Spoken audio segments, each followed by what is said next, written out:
তারাপদ রায়ের ছোট গল্প রোগীর বন্ধু। রবীন্দ্রনাথের রোগীর বন্ধু প্রহসনের দুঃখীরাম ডাক্তার ছিলেন না, তিনি রোগীর বন্ধুও ছিলেন না। শুধু রোগী কেন, ডাক্তারদের তিনি শত্রুতা করেছেন। দুঃখীরামের মতে অ্যালোপ্যাথরা তো বিষ খাওয়ায়, ব্যামোর চেয়ে ওষুধ ভয়ানক, জমের চেয়ে ডাক্তারকে ডরাই, আর হোমিওপ্যাথি তো শুধু জলের ব্যবস্থা। এবং বদ্যি দেখানো হচ্ছে দুঃখীরামের মতে খানিকটা আফিং তুতের জলে গুলে হরতেল মিশিয়ে খান না কেন।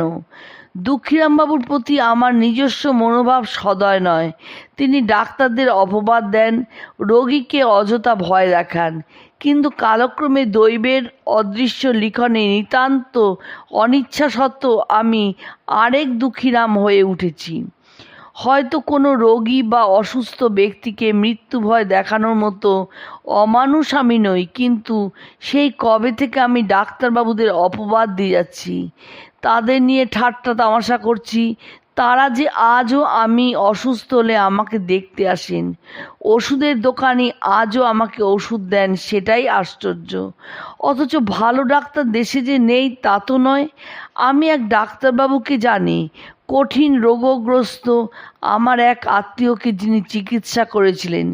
সেই মহিলা একটি অনারোগ্য অসুখে ভুগছিলেন।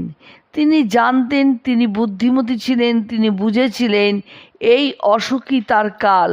তবু স্বাভাবিক দুর্বলতাবশত তিনি ডাক্তারবাবুর কাছে জানতে চেয়েছিলেন তার পরমায়ু কত, তিনি আর কতদিন বাঁচবেন।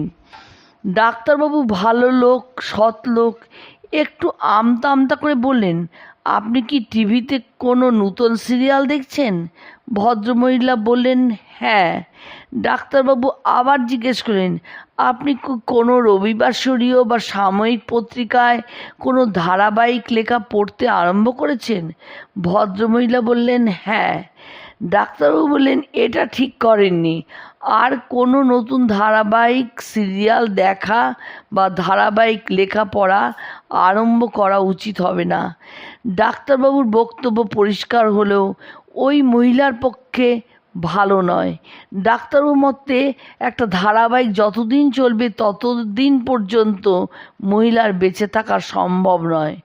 শুধু এক্ষেত্রেই নয়, চিকিৎসকেরা অনেক সময় এ জাতীয় প্রশ্নে নিষ্ঠুর জবাব যে দেন না তা নয়, অনেক সময় না দিয়ে উপায় থাকে না। এক চিকিৎসককে মধ্যরাত্রে ফোন করে ঘুম থেকে তুলেছিলেন এক অনিদ্রা রোগিণী। সারাদিন এবং সন্ধ্যার কঠোর পরিশ্রমের পর সদ্য ঘুমিয়েছিলেন ডাক্তারবাবু।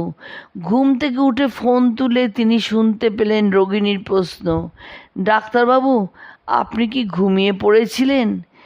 ডাক্তারবাবু শুকনো গলায় জিজ্ঞাসা করলেন, কেন, কি হয়েছে? রোগিণী বললেন, আপনি তো বেশ ঘুমোচ্ছেন, এদিকে আমার যে কিছুতেই ঘুম আসছে না।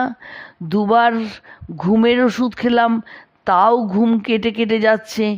এখন আমি কি যে করি? রোগিণীর জিজ্ঞাসা শুনে ডাক্তারবাবু ঘুম সম্পূর্ণ চটে গেল। তিনি বলেন, আপনি কিছু চিন্তা করবেন না, ফোন ধরে থাকুন, আমি আপনাকে ঘুম পাড়ানি গান গেয়ে শোনাচ্ছি। এই বলে হেরে বেসুরো গলায় ফোনে গান গাইতে লাগলেন। খুকু ঘুমোলো, পাড়া জুড়ালো, বর্গি এলো দেশে ইত্যাদি। অনিদ্রা রোগিণীর এই গল্প সত্যি হলেও হয়তো হতে পারে, কিন্তু দুর্বল হৃদয়া রোগিণীর ঘটনাটা সত্যি নয়। এক কুৎসিত দর্শনা এবং দুর্বল হৃদয়া রোগিণী ডাক্তারবাবুকে বড় জ্বালাচ্ছিলেন। ডাক্তারবাবু তাকে বলেছেন যে তার হার্ট ভালো নয়, সাবধানে থাকতে, সব সময় লক্ষ্য রাখতে যে কখনো হাঁপ ধরে না যায়, কোনো শক না লাগে। মহিলা একের পর এক প্রশ্ন করে যাচ্ছেন, আমি কি পাঁঠার মাংসের মেটে খেতে পারি? আমি কি সিঁড়ি দিয়ে ওঠার সময় আস্তে আস্তে উঠব? আমি কি ভয়ের সিনেমা দেখতে পারি? একটার পর একটা প্রশ্নের উত্তরে কোনটায় হ্যাঁ কোনোটায় না বলতে বলতে অবশেষে ডাক্তারবাবু ধৈর্য হারিয়ে ফেললেন। বললেন, দেখবেন কোনো কিছুতে যেন শক না লাগে, চমকে না ওঠেন হঠাৎ। রোগিণী বললেন, যেমন? রোগিণীর মুখের দিকে এক ঝলক তাকিয়ে ডাক্তারবাবু বললেন, যেমন আয়নায় মুখ দেখবেন না, কখনো আয়নার কাছে যাবেন না। এই কাল্পনিক ডাক্তার রোগীকে খুশি রাখতে চান না এবং নিতান্ত বাধ্য হয়ে তিতি বিরক্ত হয়ে কটু বাক্য ব্যবহার করেছেন। তবে অনেক সময় চিকিৎসকরা না বুঝেও রোগীর মনে আঘাত দিয়ে থাকেন। এক তরুণ কবির চিকিৎসা বিভ্রাটের কথা মাত্র কয়েকদিন আগে একটা কাগজে পড়লাম। এই কবিকে আমি দীর্ঘদিন ধরে চিনি, যখন সে নিতান্ত নাবালক, অথচ কবিতা লেখা আরম্ভ করেছে। তখন থেকে তাকে এবং তাদের দলের প্রায় সবাইকার সঙ্গে আমার একটা নিকট সম্পর্ক রয়েছে। সে থাকে একটা প্রত্যন্ত জেলার সদর শহরে এবং সেখান থেকে ডাকে কবিতা পাঠায় কলকাতায়। সেখান থেকে যোগাযোগ রক্ষা করে। আমি যতবার সেই শহরে গেছি তার এবং তার বন্ধুদের সঙ্গে দেখা করেছি, খোঁজ খবর নিয়েছি। দুই একবার তারাও আমাকে উৎসাহ ভরে সভা সমিতিতে নিয়ে যাচ্ছে কলকাতায় এসে। কিন্তু তখন তরুণ কবিটি এবার মোক্ষম বিপদে পড়েছে, যাকে বলে রীতিমতো চিকিৎসা বিভ্রাট। চিকিৎসা বিভ্রাটের অতুলনীয় বিচিত্র গল্প পরশুরাম লিখেছিলেন, কিন্তু অনেক সময় ব্যাপারটা অত সরস নয়। তরুণ কবি স্থানীয় ডাক্তার দিয়ে পরীক্ষা করিয়া হাসপাতালে ভর্তি হয়েছিলেন হাইড্রোসিল অপারেশন করার জন্য। কিন্তু অপারেশন করার পরে নাকি বোঝা গেছে যে তার হাইড্রোসিল নয়, হয়েছে ফাইলেরিয়া। অবশ্য এই দুই রোগের দুই রকম চিকিৎসা।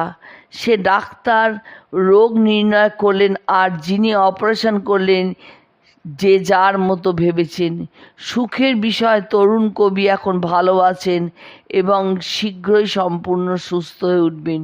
কিন্তু সব সময় সুখবর এত সহজ হয় না। দুঃখজনক ঘটনার মধ্যে যাব না, এই সূত্রে একটা বিলিতি হাসির আখ্যান বলি। গল্পটি পুরনো, বোধহয় আগেও লিখেছি।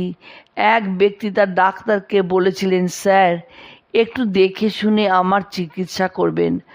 আমার জামাইবাবু গত মাসে মারা গেলেন। তার চিকিৎসা করা হয়েছিল টাইফয়েডের, কিন্তু হয়েছিল নিউমোনিয়া। আমার অফিসের বড়বাবুর ম্যালেরিয়া চিকিৎসা হলো, কিন্তু হয়েছিল এনসেফ্যালাইটিস। তিনিও মারা পড়েছেন। শুনে চিকিৎসক গম্ভীর হয়ে রোগীকে আশ্বস্ত করলেন, অত ভয় পাবেন না, আমি যে রোগের চিকিৎসা করি সেই রোগীটা মারা যায়। আমি যদি আপনার টাইফয়েড বলে চিকিৎসা করি, আপনি টাইফয়েডেই মারা যাবেন, নিউমোনিয়া বা ম্যালেরিয়ায় নয়।